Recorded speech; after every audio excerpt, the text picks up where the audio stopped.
работа во ова држава што функционира надвор од закони, надвор од институции е извршниот комитет на ВМРО ДПМН.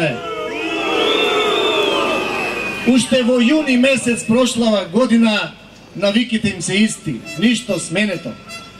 Со одлука на извршниот комитет решија да си постават лидер кој ги има нивните карактеристики, да молчи кога е најтешко да бега, кога се носат тешки одлуки да се крие, а единствено го занима сметката да се полни. Зарем до тука сите треба да молчиме и да се сложиме. Но и во тие моменти кога преку Комисијата за жалби од Централниот регистар ми беше посочено имате право на управен суд на жалба. Почитувани сограѓани, уште тогаш им реков: Господа, поздравете ги, нив има да им суди само Народен суд.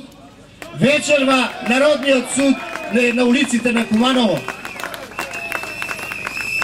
Она што тие го зборуваат позитивно од 2006 и наваму, ова е приказнава.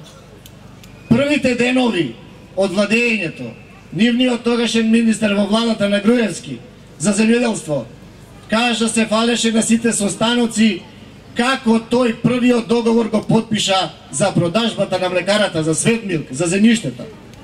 И што се случи сите овие години?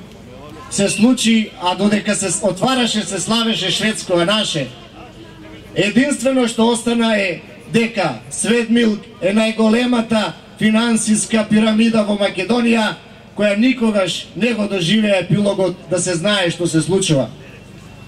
Кога зборуваат за субвенциите, тие зборуваат што ќе дадат, никогаш не зборувале што дале. И затоа имаме ваква ситуација. Те кажуваат имале економски ефект, тек им текне социјален ефект.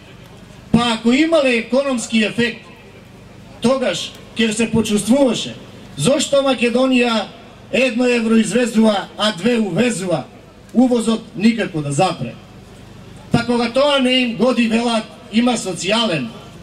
Па ако е социјален ефектот, да го погледнеме. Ако во Македонија, според последниот попис, има околу 180.000 семејства кои работат земјоделство, а од информациите на директорот на платежната агенција вели има поднесено 96.000 барања, па тоа е половина од земјоделците во Македонија.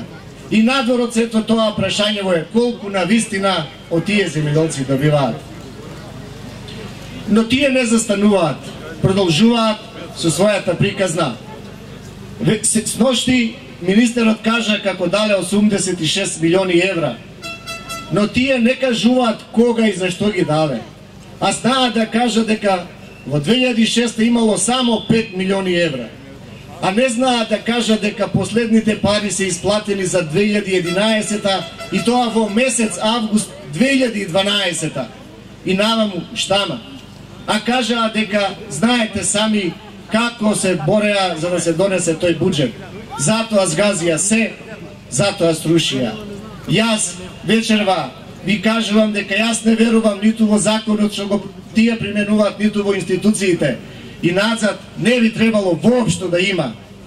Но сите ќе кажат дека таква е состојбата, имаме ли излез? Јас сум убеден и како што народот вели дека и сега има светла точка, но дали ја гледаме? Светлата точка е со нас, со народот. Имено, што се случува? Кога правиме муабет за излезот, во Македонија се покажа дека единствен човек кој може да крене рака, а 1000 луѓе да го следаат, е со нас. Вецијата и е лидер на Сојузот за Македонија, Сојузот за иднината. Тоа е со нас, Бранко.